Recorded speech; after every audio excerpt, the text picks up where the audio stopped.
জয় গুরু। পরম প্রেমময় শ্রী শ্রী ঠাকুরের চরণে আমার ভূমিষ্ঠ প্রণাম। আর আপনাদের প্রতি প্রত্যেককে জানাই আনন্দিত জয় গুরু। আজকে আমি আলোচনা করব, আমরা তো দীক্ষা অনেকেই নিয়েছি। যারা নিয়েছি তারা জানি আমরা দীক্ষা নেওয়ার পরে আমাদের কি কি করণীয়, কোন কোন কাজ করতে হয়। তবে অনেকে দীক্ষা নেওয়ার পরে ইষ্টভৃতি করি না, অনেক কিছু ভুলে গেছি, অনেক দিন ধরে বন্ধ আছে ঠাকুরের কাজ। তো তারা কি করবেন? অনেকের কাছে শোনেন কিন্তু ঠিকমতো উত্তর পান না। তাদেরকে নিয়ে আজকে এই ভিডিওটি। দীক্ষা নেওয়ার পর আমাদের কি কি করতে হয়, কি কি করতে বলা হয়, আমরা কি তা পালন করতে পারি? অনেকে সবাইকে আমরা এগুলো পালন করি, আর কি কি করতে হবে আমাদের আজকে সেই সম্পর্কে আলোচনা করব। অবশ্যই ভিডিওটি সম্পূর্ণ দেখার অনুরোধ রইল।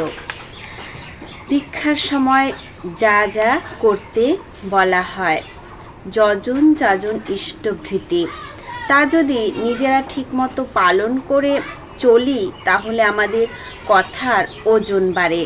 যে দীক্ষা নেয় সেও যজন যাজন ইষ্টভৃতি করে চলে। দীক্ষা দেওয়ার সময় আমি নাম ধ্যানের কথা বলি, মানে এখানে পরম পূজ্যপাদ শ্রী শ্রী দাদা কিন্তু বলছেন যে দীক্ষা নেওয়ার সময় আমি নাম ধ্যানের কথা বলি। নিজে ঠিকমতো করি না, আমার চলার মধ্যে ফাঁকি, কি করে সফল হবে? প্রত্যেক কর্মী প্রত্যেকটা চলনে ঠাকুর যেমন চান তেমনভাবে চলেন। প্রত্যেকে ঠাকুরের মনের মতো হয়ে ওঠেন। দীক্ষার সময় যা যা নিজের ঋত্বিকের কাছে শুনেছিলাম, নাম ধ্যান করতে হয়, সব ধ্যান করতে হয়। পারিপার্শ্বিকের প্রত্যেকের উপর আমার যে কর্তব্য আছে তা পালন করতে হয়। প্রত্যেকের সেবা সংবর্ধনার দায়িত্ব আমার, সে দায়িত্ব বহন করতে হয়। কেন? আমি ঠাকুরের। তাই আমার বাবা সব সময় বলতেন, তুমি শুধু প্রভুর জন্য, কারো জন্য নও, তুমি প্রভুর জন্য, তাই তুমি সকলের জন্য। আমি ঠাকুরকে ভালোবাসি। ঠাকুর আমার জীবনের সব কিছু, তাকে পাওয়াই আমার জীবনের সাধনা।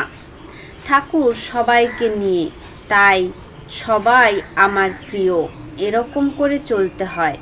এভাবে চললে আমরা ঠাকুরের মনের মতো হয়ে উঠতে পারি, অন্যকে করতেও পারি।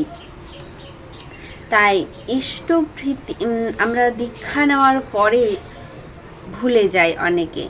দীক্ষা তো নিয়ে নিলাম ফটাফট, কিন্তু দীক্ষা নেওয়ার পরে কী করতে হয় সেগুলো কিন্তু ভুলে যাই।